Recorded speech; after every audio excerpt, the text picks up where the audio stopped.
Elon Musk is in the middle of being dragged on Twitter by both the left and the right. And honestly, it's just the sort of boost that I need this week. Let's start off with the left with AOC tweeting yesterday. LMAO at a billionaire earnestly trying to sell people on the idea that free speech is actually an $8 a month subscription plan, which is awesome. And look, it's a direct response to him being like, we have a lords and peasants thing. No more lords and peasants thing. People with money get the check mark, which is exactly how feudalism worked. So again, it doesn't make any sense. What do you expect out of a billionaire who understands literally nothing? But he didn't like that. He's in a thin-skinned competition between him and Donald Trump. It's an even bet on who would win. He tweeted out this emoji about AOC having a sweatshirt that costs $58 on her website, because that is an amazing response from his point of view. And I'm sure that tens of thousands of the cringiest people online thought it was very clever. Anyway, AOC responded to that saying, proud of this and always will be. My workers are union, make a living wage, have full health care, and aren't subject to racist treatment in their workplaces. Items are made in USA. Team AOC honors and respects working people. You should try it sometime instead of union busting.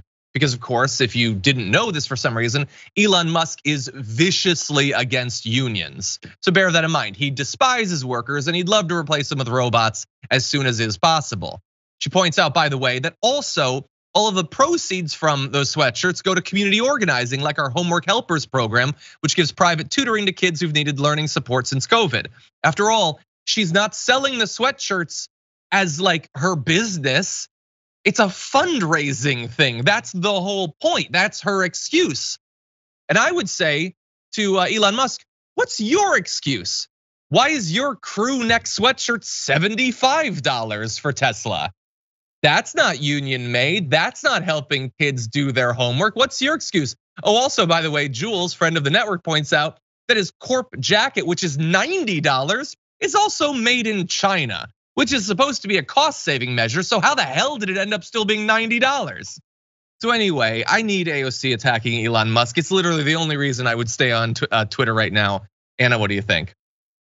I think Elon Musk is in over his head.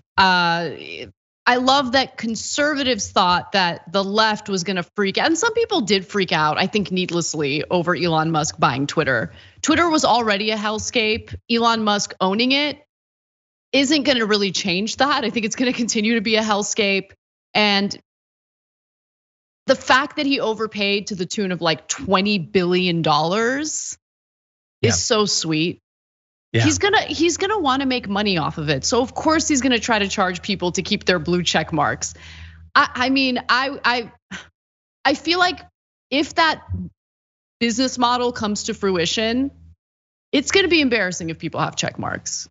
Because they're literally paying this guy just to have that blue check mark. I couldn't live with it. It's a sign of shame. Yeah. I mean, look, some people might need it for the longer videos or whatever other functionality he needlessly puts behind a paywall to actively make the platform worse than it was before he took over. But like, look at how he responds to people talking about all of the missteps he's immediately making.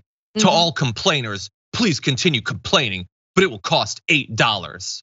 I love for the richest man in the world to talk about how I'm complaining about money. That makes a lot of sense. Or he literally, again, he's the CEO of multiple corporations, and his fanboys think that every day he's working on innovating on cars and rockets and flamethrowers and tunnels or whatever. People send him memes, literally replied to him with this meme. I wanna put this up, and then he posts it. The genius CEO, who should be doing something about the fact that Tesla stock price is falling, spends hours a day reposting cringy memes on Twitter. That is actually how he spends his day.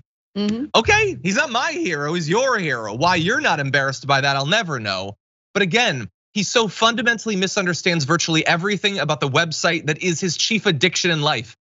The blue check mark is not just about confirming for the person that they're there, that they are who they are. It's for everyone else to have faith in the things that they say, that you would know that this is actually the politician. This is actually the journalist. It is a benefit to everyone else. Now that's gone. It's not just about the $8, it's that verification doesn't mean anything anymore. Literally any spam account can spend $8 to have it. you will have no idea if who you're seeing is the actual person anymore. He is not just charging, he's actively making the website worse.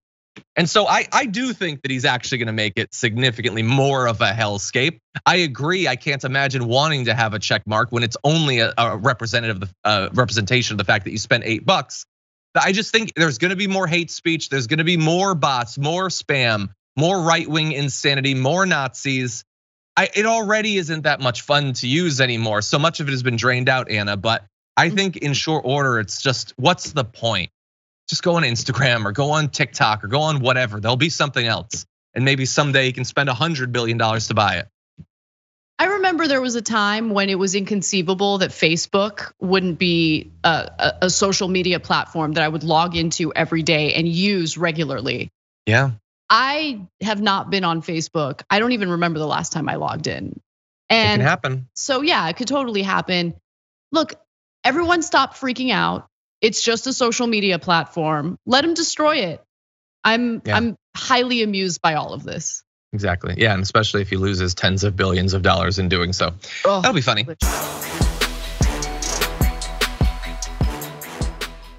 For more political news, breakdowns, interviews, stories of activism, and me trying my hardest to care about the occasional big celebrity news story, subscribe to our YouTube channel at youtube.com/The Damage Report.